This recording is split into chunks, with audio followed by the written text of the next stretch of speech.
Ya, información, antecedentes.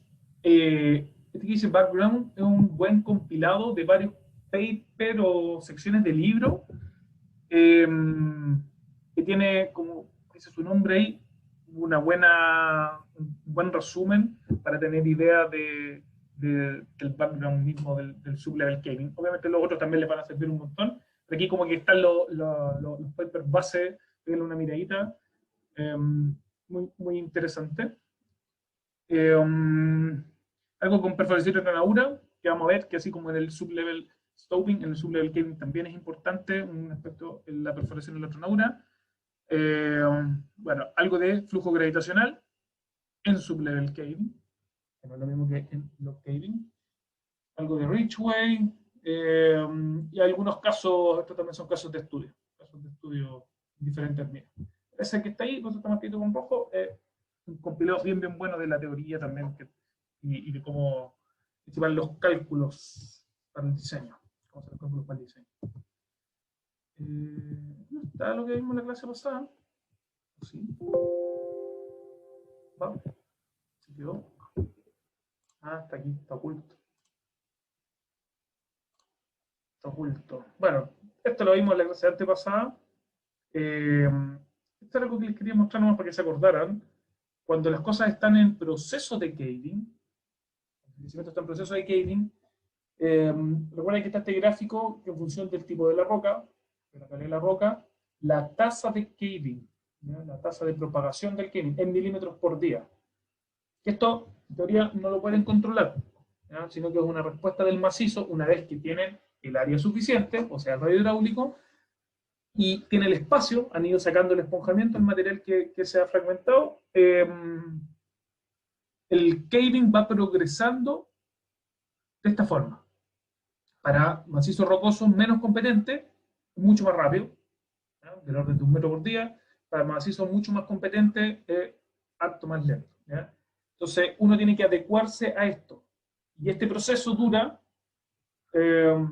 hasta 1/3 de la columna, del orden de, eso hay que calibrarlo igual después, también depende, pero hasta 1/3 de la columna, o sea, si tienen 100 metros de roca in situ, los primeros 33 metros, o sea, mientras hagan la extracción de los primeros 33 metros, van a estar en proceso de quiebre, y va a ir avanzando el proceso de quiebre según esta tasa, ¿ya? Entonces, esto es lo que les va a limitar la velocidad de extracción. Ustedes pueden hacer un balance con la tasa de crecimiento, por ejemplo, 300 milímetros por día, lo ponen la densidad, con eso calculan las toneladas por día, la densidad y el volumen.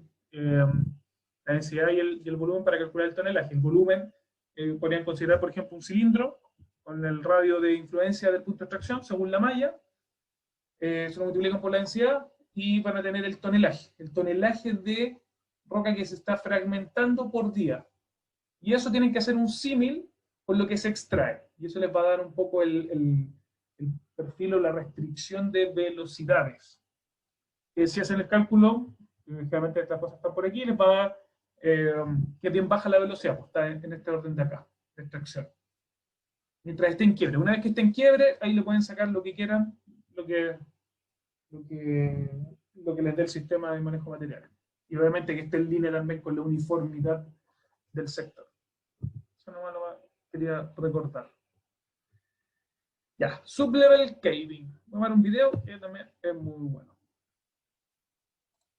Sublevel caving is a large-scale mining method suitable for large ore bodies with a steep dip and a rock mass where the host rock in the hanging wall will fracture under controlled conditions. Therefore, the infrastructure is always placed on the footwall side. Mining starts at the top of the ore body and progresses downwards in a safe sequence.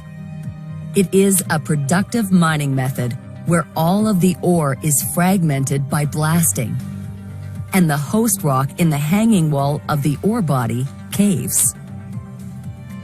Once the production drifts have been excavated and reinforced, the opening raise and long hole drilling in ring patterns are completed. Minimizing hole deviation when drilling is crucial, as it will affect the fragmentation of the blasted ore, and therefore also affect the flow of the caving rock mass. Rock is loaded from the cave front after each blasted ring. In order to control dilution of waste rock in the cave, loading a predetermined extraction percentage of rock is done. Or, if there is a significant difference in density between ore and waste rock, bucket weighing can be utilized for dilution control. When loading from the cave front, it is important for the productivity to keep the roads maintained in a good condition. Dumping the ore into ore passes connected to the haulage level is an efficient way of transporting rock from the production points to the crusher. Each sublevel features a systematic layout with drifts across the ore body. Activities in the parallel production drifts are performed simultaneously in order to maintain a good process in the mine. Due to caving of waste rock into the blasted ore, a certain degree of ore loss and waste rock dilution comes with the method. Caving will sooner or later also cause subsidence on the surface. Sublevel caving is a productive large-scale mining method that enables safe and efficient use of mining equipment. With good mine planning, there are also great opportunities for automation.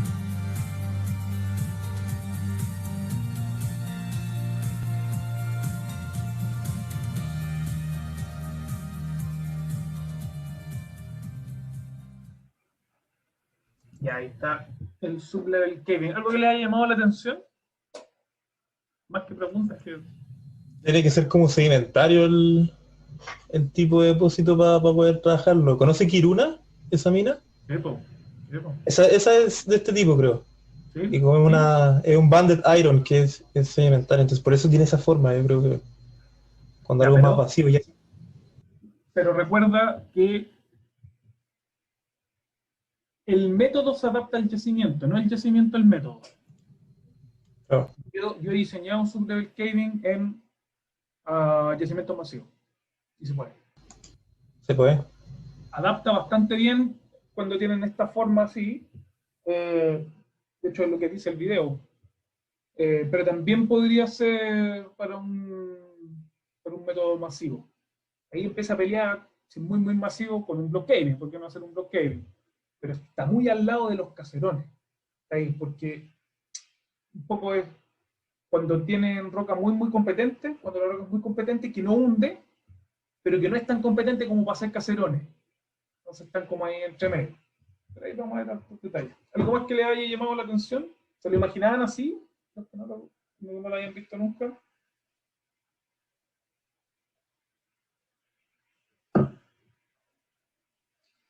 Veamos en detalle entonces el método. A ver, utiliza el método, el flujo gravitacional, por eso lo vemos aquí junto con el block caving o con el panel caving. Ahora, hay una fuerte relación entre el mineral y el estéril, ¿ya? Porque el flujo gravitacional opera sobre el mineral tronado. Todo el mineral es tronado. Eso ya es una diferencia importante con el block caving. Todo el mineral es tronado. Y el material que está arriba, tanto remanente como el estéril, ese sí es hundido por efecto de la socavación. ¿Ya? No directamente el mineral, sino que lo que está arriba. Y, como se ve en el video, cuando tienen un cuerpo que es tipo beta o tiene alguna inclinación, lo que se hunde es el techo, pero más que el techo es la pared colgante, el hanging wall. ¿Ya? Entonces se da y se adapta bien en yacimientos tipo beta, que tienen una potencia importante, donde el footwall es competente, donde el mineral también es medio competente, por eso hay que hacer tronadura, y donde el hanging wall es poco competente. Y ese es el que hunde y termina cayendo encima de los otros niveles que están más abajo. Y ese también es el principal componente de dilución. El flujo gravitacional, para los cálculos de diseño, y lo voy a ver con detalle, es sobre el mineral, pero es un mineral que ya está tronado. ¿Ya? Todo con explosivos. Y aquí aplica, como les decía, todo tipo de cuerpo. La roca suficientemente competente, hay que hacer harto desarrollo, mucho desarrollo. La cantidad de metros por tonelada extraída es uno de los métodos que requiere más alto índice, ¿ya? Más metros por tonelada extraída. De hecho, es tanto que en el plan de producción, finalmente, uno puede llegar a tener un 10 o un 15% de toda la producción solamente en desarrollos de túneles. Como ustedes saben que hacer minería en túneles es caro, esto encarece un poco este método, ¿ya? Lo hace que sea un poco más caro. Y como el estéril va cayendo encima, ojalá que el estéril fuese diferenciable fácilmente para saber cuándo parar de hacer la extracción. Es un método que, bueno, está más adelante en secuencia, pero tiene predefinido una secuencia de extracción que es desde arriba hacia abajo. No pueden hacerlo de otra manera, ¿no? Están supeditados a que la extracción siempre sea desde el nivel superior hasta el nivel inferior y en retroceso. Y eso les marca la secuencia, siempre va a ser así, no puede ser de otra manera. Como les decía, esta es una sección transversal. La unidad de explotación es el abanico de producción, que es lo que se ve aquí. El abanico, este que está acá arriba o este que está acá abajo, donde el mineral es tronado con explosivo, y lo que está encima, ya sea la pared colgante o lo que queda arriba, eso va fundiendo por caving. En general, el cuerpo se divide en subniveles, como vieron en el video, cada 15, 30, 40 metros entre ellos de espesor, y estas galerías en un mismo subnivel, cada uno de estos se llaman subniveles, y estas galerías se ubican equiespaciadamente 10, 20, 30 metros, ¿ya? Dependiendo del tipo de la roca y la fragmentación. Como esta es una fragmentación esperada y es con explosivo, generalmente es más tirado hacia el lado de una fragmentación fina que una fragmentación gruesa. En block caving, para el caving, teníamos fragmentaciones que son gruesas, ¿cierto? Depende del tipo de la roca, pero son más gruesas. Aquí es todo con explosivo. Por lo tanto, imagínense que esto hace la tronadura, se fragmenta, y si después se hace la extracción por acá abajo, se generaría un elipsoide de extracción. Y ese elipsoide de extracción es del ancho suficiente, por eso tiene este diseño, esa es la base de cálculo del diseño, tiene el ancho en función de la granulometría. Y eso es lo que marca el espaciamiento entre estas dos galerías. Eso es desde el término de la recuperación de mineral, del flujo gravitacional. Pero por otra parte, estas galerías tienen que estar lo suficientemente espaciadas para que el pilar que está aquí entre medio de roca sea estable. Entonces hay un trade-off entre poner la galería lo más juntas posible para que hacer la recuperación del mineral, ponerla lo más alejada posible para que el pilar sea estable y para hacer menos cantidad de túneles. Esos son como los dos principales componentes del diseño del subnivel. La tronadura de producción se genera desde la galería, esta galería del subnivel de producción, con tiros radiales ascendentes hacia niveles que ya están explotados y ya no hay explotación. Y pueden ser de varios o de un abanico a la vez. Y eso. El abanico puede poseer 2, 3, hasta 4 metros de espesor. Y eso les va a dar el Varden. Entonces, esta área, por el Varden, o sea, el espaciamiento entre los abanicos en una misma galería, va a dar el tonelaje producido por cada abanico. En los parámetros de diseño del abanico de producción son el tamaño de la galería, el ancho y el alto. El ancho porque define el ancho del punto de extracción, como ustedes saben, es uno de los parámetros para el diseño. el espaciamiento entre subniveles, o sea, el espaciamiento que existe entre este punto que está aquí y este punto que está acá abajo, la altura entre subniveles, el espaciamiento entre galerías en un mismo subnivel, está acá. Aquí hay otros diseños, aquí como pueden ver hay diferentes diseños, vamos a ver también por qué uno u otro. Hay un diseño en el cual el abanico llega hasta el subnivel de más arriba, y en el otro en el cual se pasa un poquitito nomás del subnivel de más arriba. Vamos a ver las implicancias de eso. Si uno hace un corte longitudinal a través de la calle, del subnivel, vería algo como esto. ¿Ya? Aquí está el cuerpo, el yacimiento, que es de forma tabular, pero que tiene un ancho importante, ojalá más de 50 metros, 60, 70 metros, que hay de mineral, donde la explotación se hace, como decía, de manera descendente y en retroceso. ¿Ya? Descendente y en retroceso. Entonces, los niveles que están arriba, más avanzados, ya se está extrayendo los últimos abanicos de la calle. En el nivel inferior, tiene que haber una distancia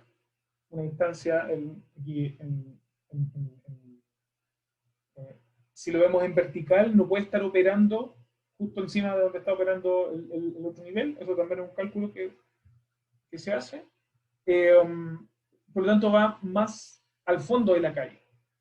Y aquí se ve, hay un subnivel donde se está cargando, otro nivel donde se está, aquí está el carguillo de la marina, carguillo explosivo, acá abajo se están perforando los tiros radiales, y en el nivel de más abajo, hasta esquemático obviamente, podría ser más abajo todavía, se están haciendo los desarrollos. ¿Ya? Entonces, ¿qué ventaja tiene? Y de manera similar a los otros métodos, se separan las operaciones unitarias. El desarrollo se desacopa completamente de la producción, el desarrollo queda abajo.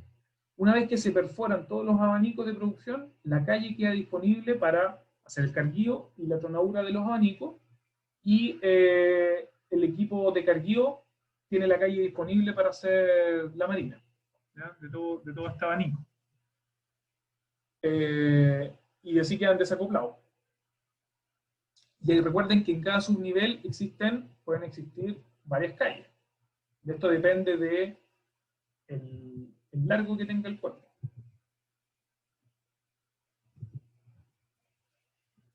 Este es un cuerpo que es bastante subvertical. En el caso donde hay una mayor inclinación, aquí se ve lo mismo. El hanging wall, que es el que va fracturando, que se va colapsando y va cayendo sobre lo que ya está explotado.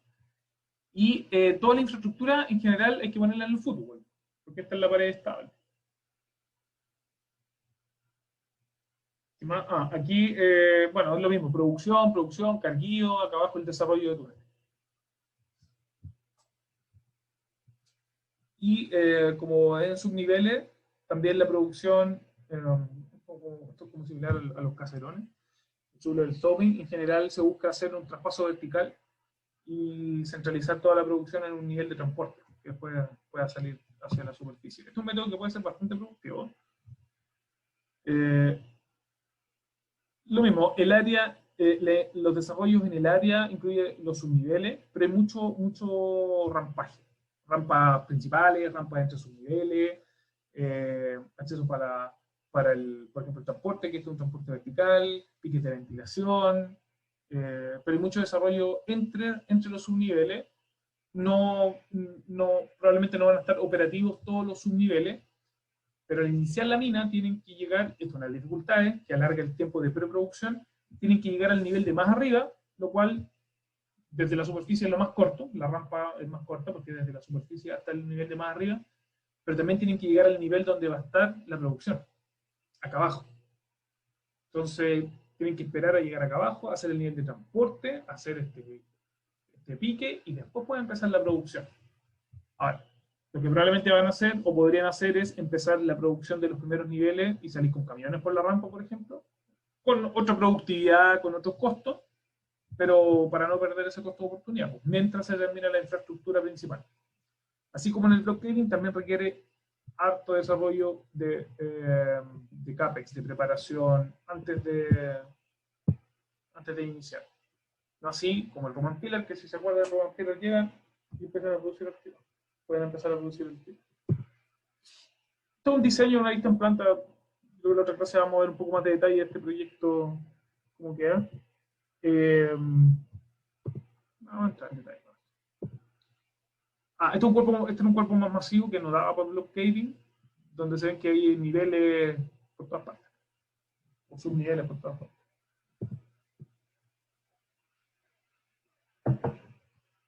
El diseño de la malla, o el diseño del sublevel caving, de la unidad básica de explotación de la UE, es súper determinante el tamaño de la galería, súper importante, ¿ya? Y obviamente el espaciamiento entre las galerías de un mismo subnivel y el espaciamiento entre las galerías de otro nivel. Y el otro factor que no se lo había mencionado antes es si uno hace un corte a través de la galería, una sección longitudinal, el espaciamiento entre los abanicos, que es el Barden, pero también la inclinación del abanico, ¿ya? Hay un ángulo aquí. O sea, estos que representan las perforaciones radiales no son estrictamente verticales, sino que son inclinadas hacia donde está el fondo de la calle, o sea, donde está el estéreo, la pared colgante. ¿Ya? Esos serían como los parámetros que hay que dimensionar. El alto y el ancho de la galería, el espaciamiento entre galería, el espaciamiento entre subniveles, el alfa y el beta. ¿Sí? ¿Sí? ¿El ángulo alfa es como el mismo que tiene que tener la pared? No. No, Okay. no necesariamente. Ese es un ángulo que tiene que ver con, que te permite mejorar el flujo del mineral que está acá y cuidar también esa visera que está ahí. Vamos a ver después. En general, los parámetros, más o menos entre cuánto y cuánto se mueve, aquí hay 5 minas. El espaciamiento entre galerías, como les decía al principio, entre galerías de un mismo subnivel, 24 metros, 17 metros, pero depende también del ancho del pilar, o del ancho de la galería. Esto es en función del ancho de la galería. El ancho del pilar es el que hay de caja a caja. Entonces, por ejemplo, en este caso tienen 5 metros de ancho de galería, el espaciamiento entre galerías tienen 15 metros. 15 metros entre galería y una galería de 5 metros de ancho. El espaciamiento entre subniveles, 25 metros. La inclinación de los abanicos, este no varía mucho, entre 70, 80, entre 70 y 80 grados. Y el otro valor es el ángulo del hombro o el shoulder, que es el ángulo del primer tiro, este que está acá. Este que está aquí y este que está acá, que va a definir en el fondo esta forma. Va a definir este que está acá. El ancho de la galería. O sea, perdón, la forma del abanico. Yo le había mostrado delante una imagen que había dos tipos de abanico. Uno que llegaba hasta el subnivel de más arriba y otro que llega hasta un subnivel, hasta una cota que es entre el nivel que está inmediatamente más arriba y el segundo más arriba. Está definido por este ángulo que está acá. Y puede ir, como ven aquí, varía entre ángulos súper cerrados hasta ángulo 45, incluso hasta 70 grados, mucho más parado. Ahora han tenido evolución y han tenido evolución distinta. Este es el diagrama de producción típico. 8, en este caso son 8 perforaciones, son espejos para cada lado, las mismas. El espaciamiento que entre los tiros, 2,8 metros. El largo de perforación, el tiro más largo, que son el 4 y el 5, son 21 metros, 22 metros. Son perforaciones bastante controladas, o producto de que no tienen tanta longitud. Por lo tanto, no se necesita un equipo, por ejemplo, un DTH, para hacer perforaciones tan largas. Y por lo tanto no tienen que tener un diámetro tan grande tampoco. Y bueno, esto es un poco el tema de la evolución desde el año 63 hasta el 2003. Ha pasado por harto, este es el caso de Kiruna, ha pasado por hartas dimensiones, galerías chiquititas, hasta galerías harto más grandes. Esto tiene que ver con el tamaño de los equipos también. Y a medida que aumenta el tamaño de los equipos, aumenta todo. ¿No? Como escala. Hay que ver que esto efectivamente fluye también, pues, no solamente de los equipos, sino que también el material que está acá dentro.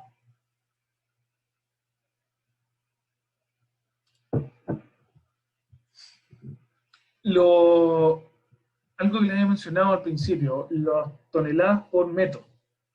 Toneladas por metro de desarrollo. Cuando son diseños muy chicos, 400 toneladas por metro. Pero cuando tienen diseños más grandes, tienen una efectividad mucho mejor en este parámetro. 3.000 toneladas por metro. ¿Ya? O sea, tienen que hacer menos desarrollo o obtienen más toneladas por metro de desarrollo. Y el mismo, esto es el tamaño del abanico. Las toneladas por abanico, 600 toneladas por abanico con diseño chico, pero con diseño mucho más grande, un orden de magnitud más. ¿Ya? 9.300 toneladas. Estas son las toneladas disponibles. Y con un LHD, entonces, la capacidad, el tonelaje que tienen disponible para extraer.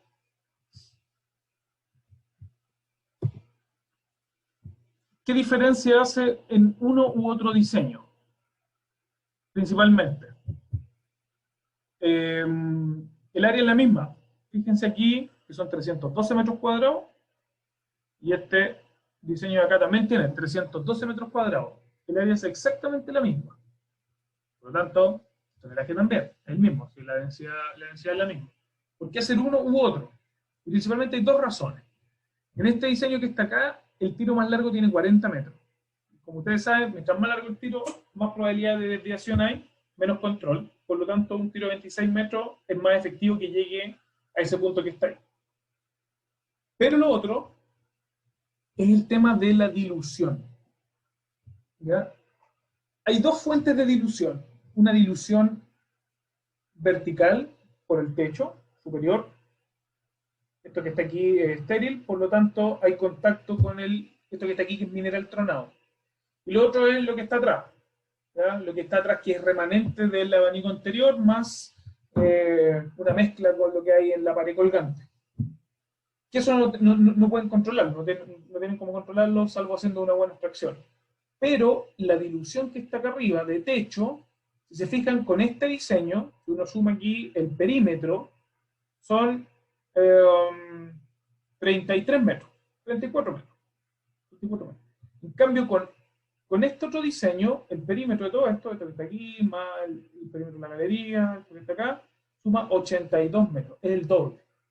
O sea, hay mucha más superficie expuesta a que entre dilución.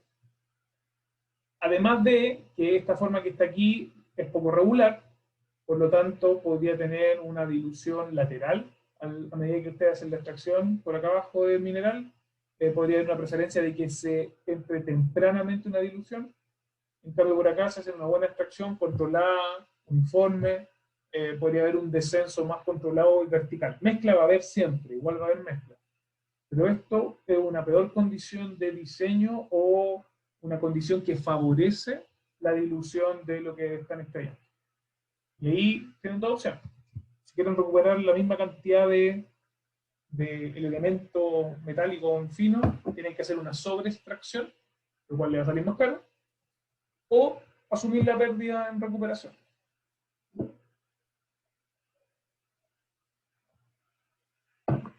Entonces, recomendación, este diseño que está aquí. Entonces, si se fijan, al aplicar este diseño, este ángulo que está aquí, este ángulo que está aquí, este ángulo que está aquí, queda determinado por el espaciamiento entre las calles. Porque si se fijan, esto llega hasta el eje de la galería. Hasta el eje de la galería del nivel que está más arriba. Y como esta es una dimensión, el espaciamiento, en este caso son 15 metros, entonces la distancia que está aquí son 7,5 metros. 7,5 metros. Y lo que tienen que determinar entonces es esta altura que está acá arriba. ¿Cierto? Este punto que está acá arriba va a tener los dos catetos. Pero eso queda determinado por, fíjense, el diseño se vuelve a repetir acá arriba. Vuelvo a repetir acá arriba. Entonces, si uno hace, o acá abajo, que es lo mismo, esta que está aquí y esta que está aquí definen, donde se juntan, que va a ser en la bisectriz, con el mismo ángulo, va a determinar la altura de este punto que está acá. ¿Ya? Entonces, este ángulo automáticamente como que queda determinado en función del espaciamiento entre las galerías, pero también la altura de la galería. Por eso es importante la altura de la galería. Y en este caso la altura del hombro de la galería, porque en este caso también tiene una galería que tiene un arco, ¿cierto? Y este que está aquí, la altura del hombro. Entonces, si la galería es de, por ejemplo, 5 por 4, el hombro, los 4 metros son hasta acá arriba. Hasta acá arriba son los 4 metros. Y esto aquí podría ser, por ejemplo, 3 metros y medio. 3,5. 3,5.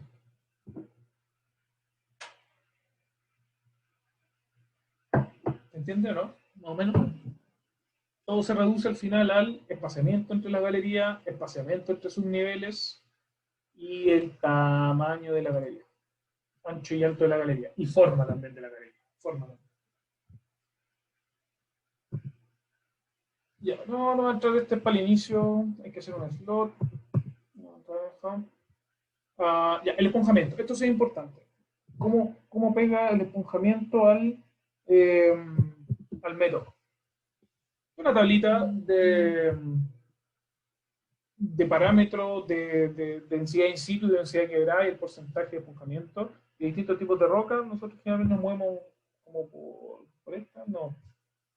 1.8, 2.8, 1.8, por aquí más o menos. Depende, hay de todo tipo. Lo importante es que para una mina de sublevel caving, este es un parámetro relevante. Y tienen que hacer las pruebas, tienen que estimar. O sea, al principio va a ser una estimación y después, ojalá, con los datos ya reales, calibrar y estimar cuánto es el porcentaje de esponjamiento. ¿Por qué? Porque ocurre un fenómeno que podría complicar la extracción de este método. Ven aquí una sección transversal a través de la galería, o longitudinal a través de la galería. El abanico que va a ser explotado o tronado, ¿cierto?, tiene en contacto por arriba material que esté quebrado y por acá atrás también material que está quebrado. Pero ocurre aquí, hay una especie de confinamiento, espacio suficiente no hay. El único espacio que tiene el abanico, esta vez recuerden que está in situ, es hacia la galería.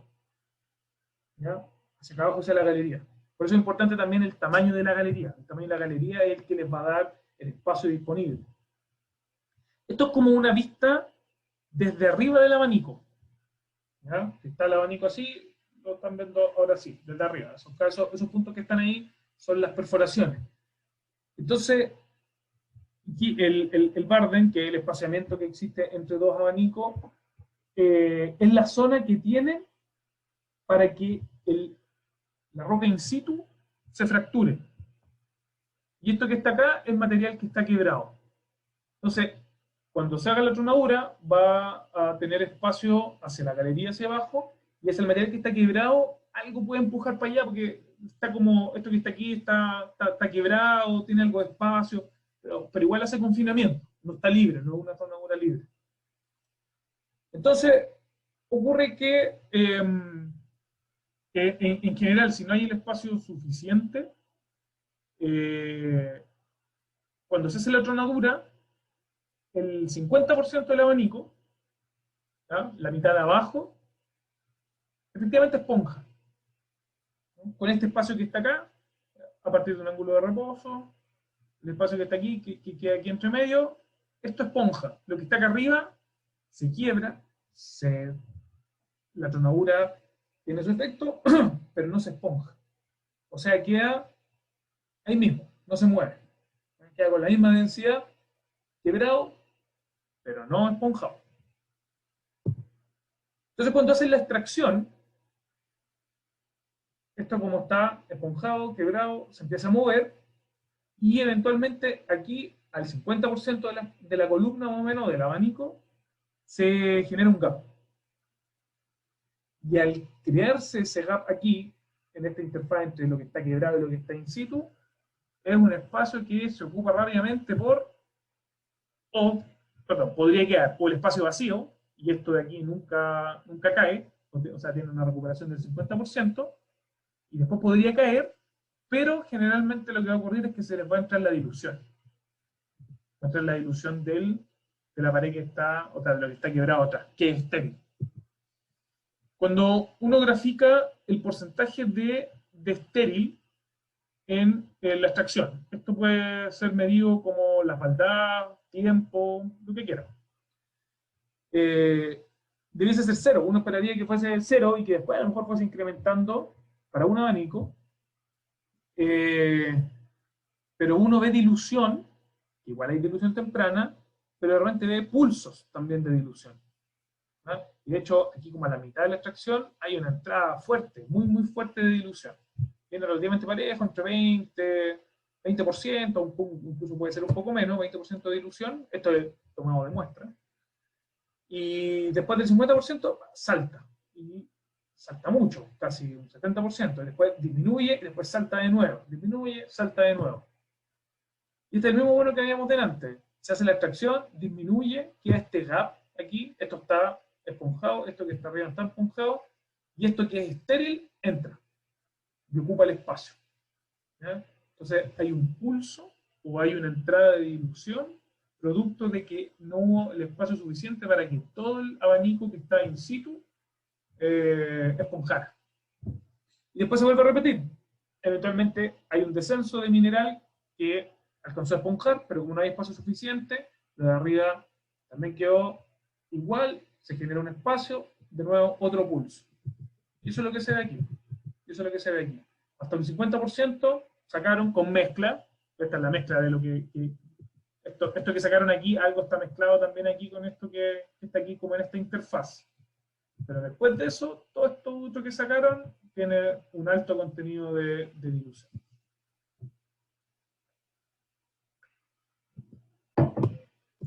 No se puede fortalecer la pared, ¿no es cierto? La del... ¿Al fondo? Sí. No, porque esta pared del fondo es lo que se va hundiendo. A ver, si no segundo no avanza el que... Claro, es lo que se va hundiendo. Entonces siempre tú estás en contacto, tu mineral siempre está en contacto con el estéril. Por eso sería ideal de que el estéril sea muy fácil diferenciarlo para saber cuándo parar. Uno tiene una estimación. Uno tiene una estimación en cuanto a que el abanico, el tamaño del abanico, este abanico que está aquí tiene un alto, tiene un ancho, un bardo, tiene una forma, entonces uno dice ya, son 5.000 toneladas, por ejemplo, el abanico.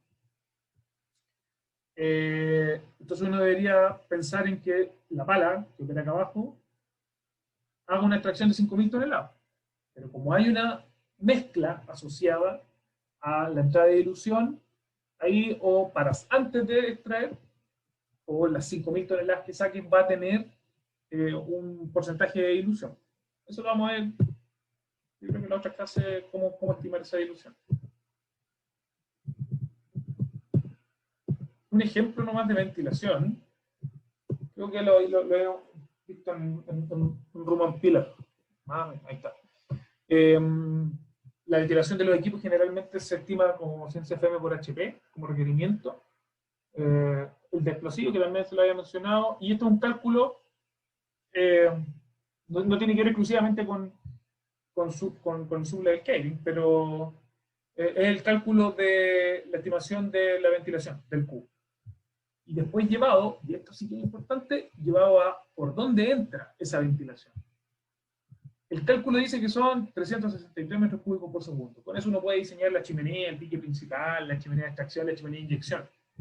Pero en una mina tienen que llegar al subnivel de producción, al túnel de transporte, tienen que tener chimeneas de conexión, la rampa principal. Entonces hay que distribuir por diferentes partes esas chimeneas. Y puede ser no trivial. Como siempre les he dicho, no dejen la ventilación para el final, porque les puede cambiar el diseño completamente. Aquí ya lo en paralelo. Secuencia de extracción descendente, 5 minutos. 5 minutos. La secuencia de extracción descendente, siempre. El método requiere de múltiples calles de producción disponibles. Esto es un concepto similar al del Roman Pillar. Si se quedan con una calle, eso es lo que te va a dar. ¿No? Y mientras hagan la extracción, la calle está en producción. Pero después hay que ir a cargar. Puede estar perforado, pero hay que ir a cargar y hay que hacer la tronadura. Entonces, ojalá que tenga más calles disponibles.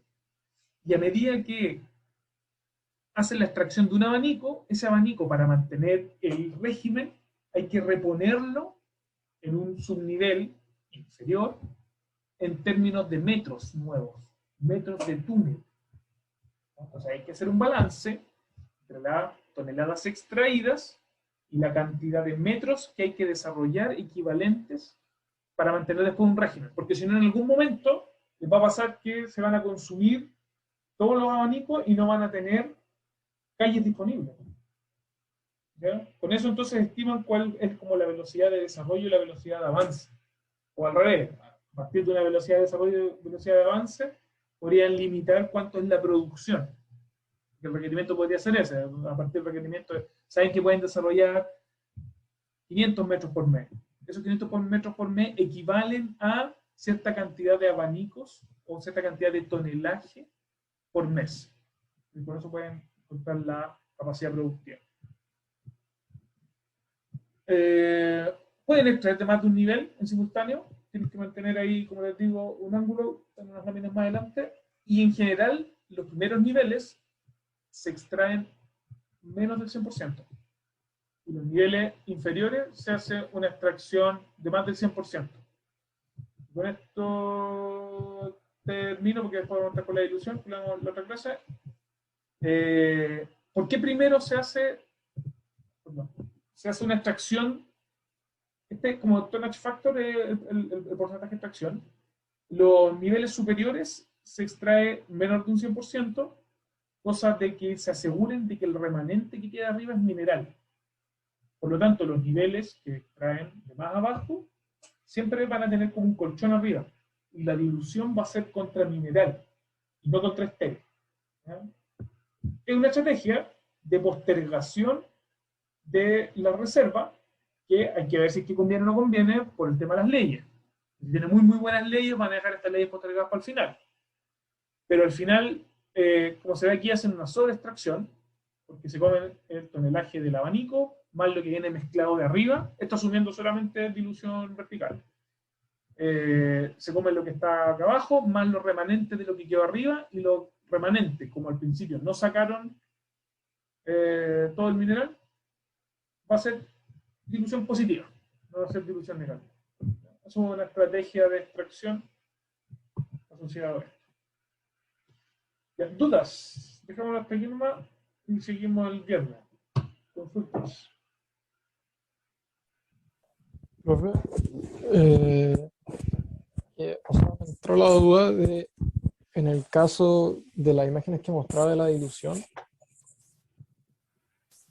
el abanico que uno está extrayendo, ¿por qué estaría, por ejemplo, con la inclinación contraria al fútbol y no con la misma?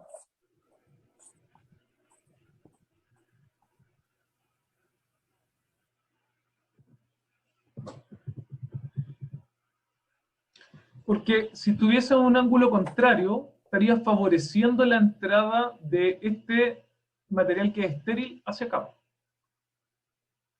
Lo que tú quieres evitar es que esto se meta para allá. Quieres evitarlo porque esto es estéril, ¿cierto? Si estuviese hacia el otro lado, si tuviese un ángulo así, el abanico tendría una entrada preferencial o siempre estaría este material de aquí descansando sobre este otro material. Y a medida que fuese haciendo la extracción de esto, tendería siempre a entrar aquí. ¿Cierto? Eso por un concepto del tema del flujo. Recuerda que aquí se lo voy a dibujar, pero aquí la teoría es que a partir de aquí, el punto de carguío, se genera un elipsoide. Se genera un elipsoide de extracción. ¿Sí? Aquí se genera una suerte de elipsoide de extracción. Y la elipsoide de extracción es más bien vertical. Por lo tanto, si tuviese esta forma del abanico, entraría ahí extrayendo mineral y después te pasas para el estéril. Esto de aquí sería mineral, pero esto de aquí sería estéril. ¿Cierto? Y la tercera razón es por cuidar esto que está aquí, que es la visera. Cuando hacen la extracción, esto que está aquí está in situ, porque este es el abanico que va a explotar después. Por tanto, esto está in situ y aquí esto es el mineral que está fluyendo, que está extrayendo. Y esto que está aquí, este punto es el último punto de roca sólida que tiene, que te cuida la operación de tu equipo. Tu equipo opera acá. Opera aquí en esta zona. Entonces esta es la visera. Esto se puede reforzar en todo caso. Estas galerías se pueden reforzar, pero como esta, bueno, no vamos a ver después, pero como todo esto es mineral, la idea no es ponerle mucho fierro, porque después va a salir igual. Hay que llevárselo y hay que chantarlo. Hay que sacarlo. ¿Sí? Sí, gracias. ¿Algo más? ¿Alguna duda que les haya quedado? ¿Alguna pregunta? Vean de nuevo el video es súper aclarador y ahí están casi las mismas cosas que... Sí, lo que confunde es que le llaman caving, pero en verdad la producción no se basa en el colapso del... No, como dominó, así como efecto como el oro. Entonces sí, va el... pero, ojo, porque el dimensionamiento está en base a las reglas del caving, a las reglas del flujo, más que del caving, del flujo. Con el elipse, sí. Eso sí, claro. El caving, efectivamente, caving lo que quiebra después es esto que está acá. Si todo esto tú lo extraís como flujo, con las reglas del flujo gravitacional, material que está quebrado, fragmentado, entonces tú pones a una distancia tal que maximiza la recuperación. Lo que quiebra es toda esta zona que está acá, que es estéril. Todo esto es mineral, y aquí en esto, os digo que vean después si pueden ver el video con más detalle, porque mismo le ponen color azul, entonces aquí hay una mezcla, porque esto es el remanente de los anteriores, entonces algo de mineral queda también, cuando van haciendo la extracción esto va bajando, pero se va mezclando, por lo tanto los niveles igual tienen dilución de arriba, y si esta dilución, si esto que está aquí no hiciera la extracción completa del nivel, esa es la estrategia, si no hiciera la extracción completa, esto que está aquí no sería estéril, sino que sería mineral, por lo tanto el remanente sería puro mineral. Entonces después pueden hacer una sobreextracción y recuperan lo que habían dejado arriba. Es como dejar un colchón ahí para amortiguar la entrada de la dilución del germen. Si ahí sube el precio del cobre, por ejemplo, puedo empezar a sacar de esa cuestión que está allá. Si se vuelve como económico. Claro, o sea, una medida de corto plazo, sí. Así es. Así es. Eso. Ya. El viernes. Miren el día.